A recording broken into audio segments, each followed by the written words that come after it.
Assalamualaikum warahmatullahi wabarakatuh. Perkenalkan saya Inawati dengan NPM 21411172 dari kelas Manajemen 21 Gabungan.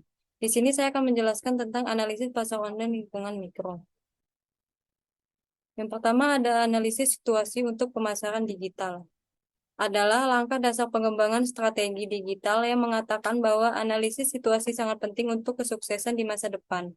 Tujuan dari analisis situasi adalah untuk memahami keadaan saat ini, untuk mengembangkan strategi digital yang sukses. Dengan memahami lingkungan saat ini, baik internal maupun eksternal, organisasi, serta kekuatan dan kelemahan organisasi, kita dapat membuat rencana yang memungkinkan organisasi mencapai tujuan analisis situasi yang kuat terdiri dari 6 bagian. Yang pertama ada pelanggan, kedua ada pesaing, ketiga ada mitra, keempat ada kompetensi, kelima ada kinerja atau hasil, lalu keenam ada pasar tren.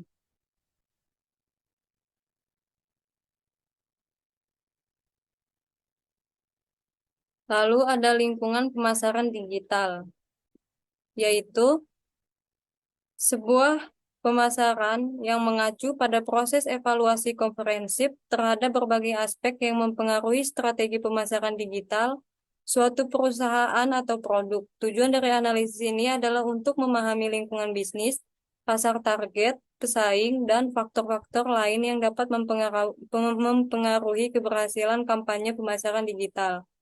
Dalam lingkungan pemasaran ada dua bagian yang terpisah.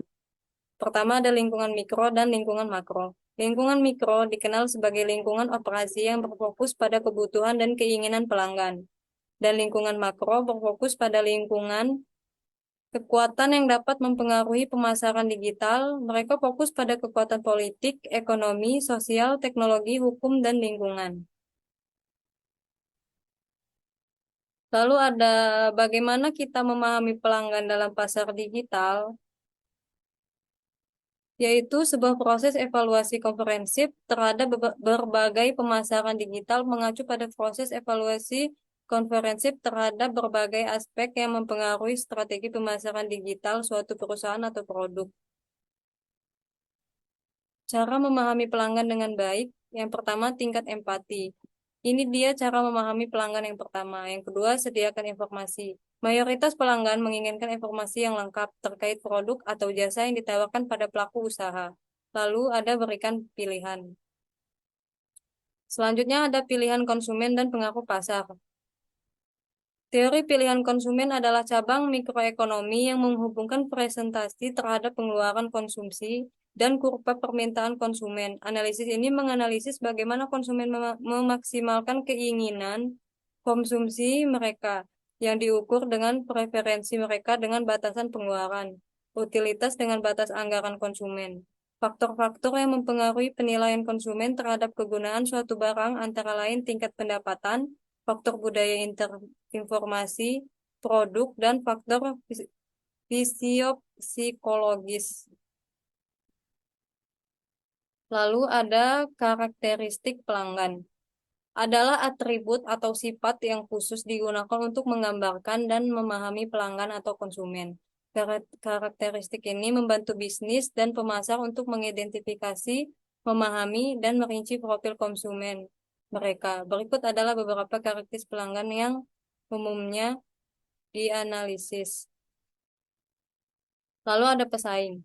Menurut David, 2015, pesaing adalah perusahaan yang menawarkan produk dan jasa sejenis di pasar yang sama. Untuk itu, analisis pesaing merupakan cara untuk mengidentifikasi ancaman dan peluang yang ada dari para pesaing. Lalu ada pemasok. Pemasok atau supplier secara umum adalah pihak perorangan atau perusahaan yang memasok atau menjual bahan mentah ke pihak lain, baik itu ke perorangan atau perusahaan agar bisa dijadikan produk barang atau jasa yang matang. Selanjutnya ada struktur saluran baru, yaitu struktur saluran baru merujuk pada perubahan atau peningkatan dalam cara produk atau layanan dijual dan didistribusikan kepada konsumen. Selanjutnya ada model bisnis digital untuk e-commerce. Model bisnis digital merujuk pada cara perusahaan menjalankan operasi perdagangan elektronik mereka. Ini mencakup strategi untuk menjual produk atau layanan secara online. mengelola transaksi, dan memenuhi kebutuhan pelanggan. Berikut adalah beberapa modal bisnis. Sekian yang dapat saya sampaikan. Saya ucapkan terima kasih.